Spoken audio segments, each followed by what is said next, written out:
The goal of speedrunning is to beat a game as fast as possible, and along the way, you're typically allowed to use whatever glitches and skips you want to achieve that goal.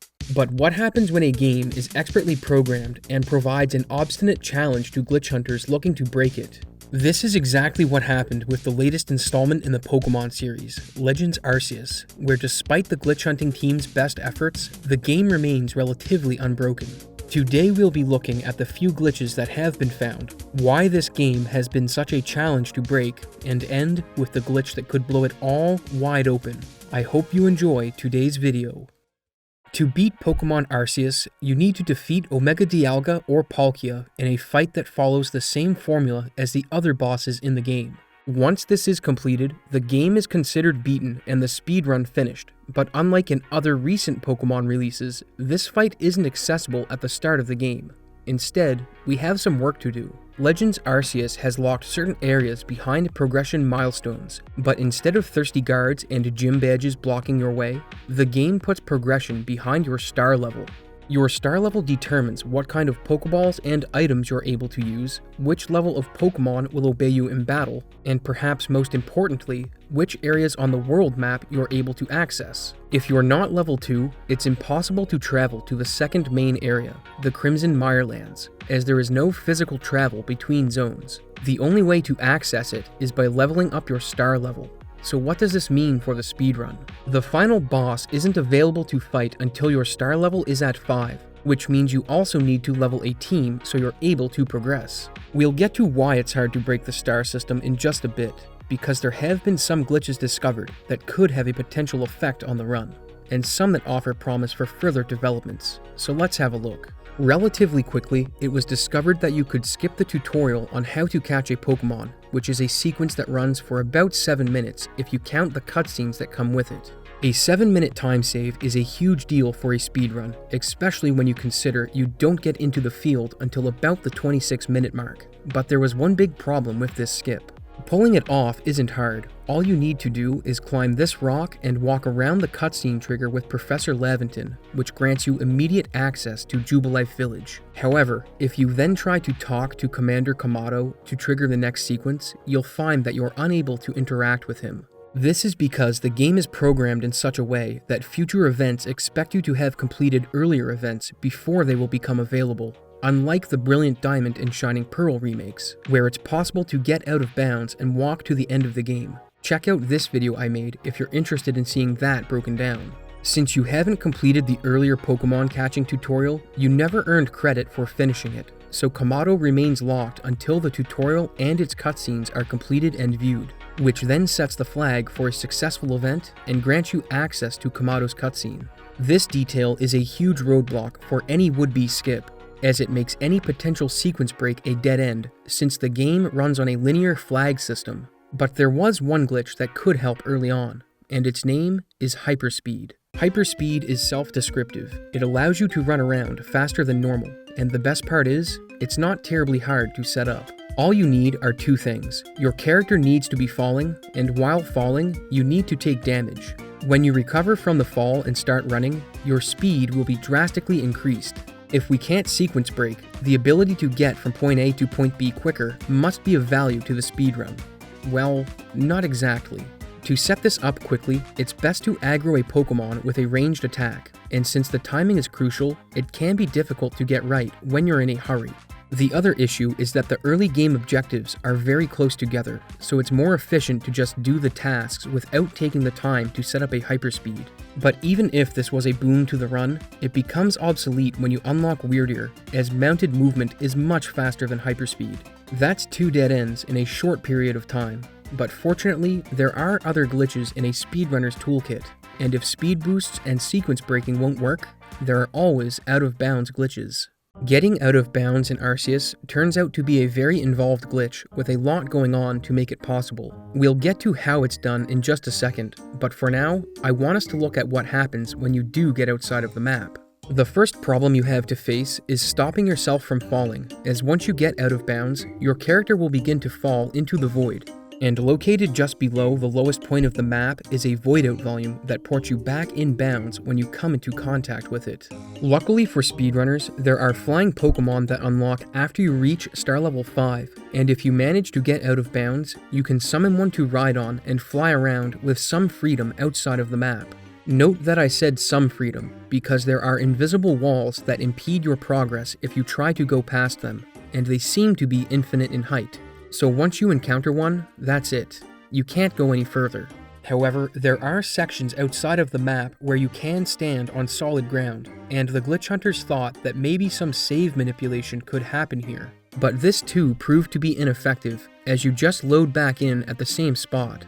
But what about quests that teleport you once they are finished? Certain events run on a timer, and once they've been completed, the game will teleport you back to the quest giver or to whatever location the end of the quest is at. The thought was, if you're out of bounds, the game may get confused when it teleports you, but unfortunately, this too proved to be a dead end, as you're teleported exactly where you need to be. There was one other mechanic that did have some promise while out of bounds, and that's the ability to climb on walls with Sneasler. Walls in the game aren't tagged with a material that makes them climbable, but instead gain the feature to be climbed based on how steep they are. Since the walls outside of the map are still walls, this means you can climb on them, but there are two problems that block progress while in this state. The invisible walls are still in place, and more importantly, it's very hard to get back in bounds. This is because of the method used to get out of bounds. And it's time we got an explanation of the most broken glitch in Legends Arceus: vertical storage. Vertical storage is an interesting glitch where your vertical coordinates are stored when the game warps you under certain conditions, so let's take a look at how it's done. You'll need to find some place very high on the map that has a body of water at its base, and once you've found these two components, all you need to do is jump off the cliff down to the water. The second you collide with the water, you'll want to open the map and warp to another destination, and upon loading in, you should be out of bounds, provided the location is higher than where you warped from. This trick also works to put you above the map instead of below it. If a body of water is at a high point, the same principle still applies. When you teleport at the time you collide with the water at a higher location, the game warps you with the vertical coordinates you have at that moment. So what applications does this have for the speedrun? Aside from getting you out of bounds, none. And I'd like to explain why this game has proven to be such a challenge for speedrunners to destroy. Progression in Legends Arceus is locked behind cutscenes and star level, and since you effectively softlock if you manage to skip a cutscene, this leaves star level, and the only way to increase it is by completing research tasks. If you look at other games that were recently released for Nintendo, you see that speedrunners broke them in record time, be it by breaking out of sequence in Metroid Dread or beating Pokemon BDSP in 15 minutes. So what's different about Legends Arceus? Unlike in BDSP, where trigger volumes that move you to cutscenes and new sequences are blocked by an NPC, the NPCs are the trigger volumes for Legends Arceus. Like the starter skip illustrates, even if you can skip a tutorial, the game doesn't expect you to have skipped it, and instead of just letting you continue, it forces you to complete it before it sets the flag to clear.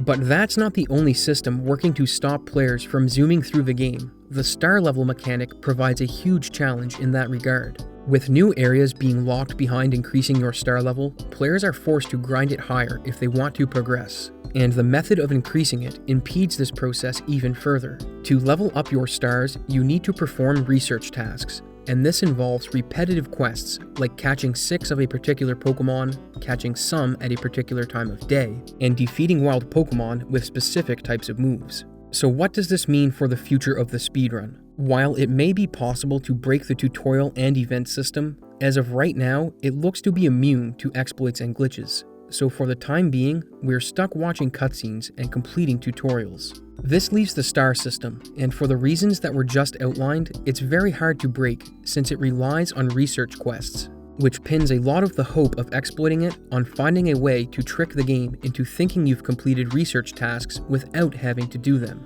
For now, the speedrun will be a grind to hit level 5 as fast as possible with a team that can handle the battles. But there is one thing that could eliminate all of this, and that's if vertical storage can be used to get into the Sinnoh temple early. The Sinnoh Temple is where the final battle with Dialga or Palkia takes place, but access to it is blocked by a cutscene that's triggered by talking with Commander Kamado, all of which takes place after you receive your 5th star.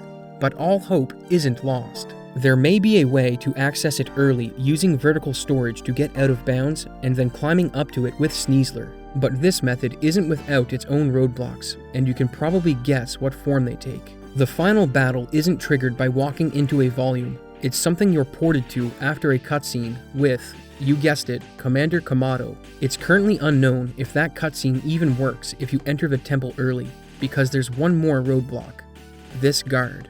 Unlike in previous generations where guards can be bribed with lemonade, this guard won't let you pass even if you clip into the cave he's blocking, which is required to enter for access to the temple. So while it's currently unknown if the cutscene to load the final battle is even accessible, being able to verify that information is currently impossible, as Game Freak have quenched this guard's thirst, making him extra attentive.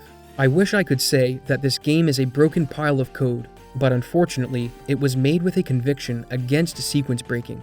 But who knows what the future holds, and in speedrunning, you should never say never. I hope you enjoyed this alternative look at why a game isn't broken rather than why it is. And if you want more concise updates, I've launched a Shorts channel that will be posting quick explanations and current news in bite-sized form. And I just posted a video going over Nintendo's announcement to release a game from the Satellaview library for the first time since it was discontinued over 20 years ago. Thanks for watching. I hope to see you in the next video.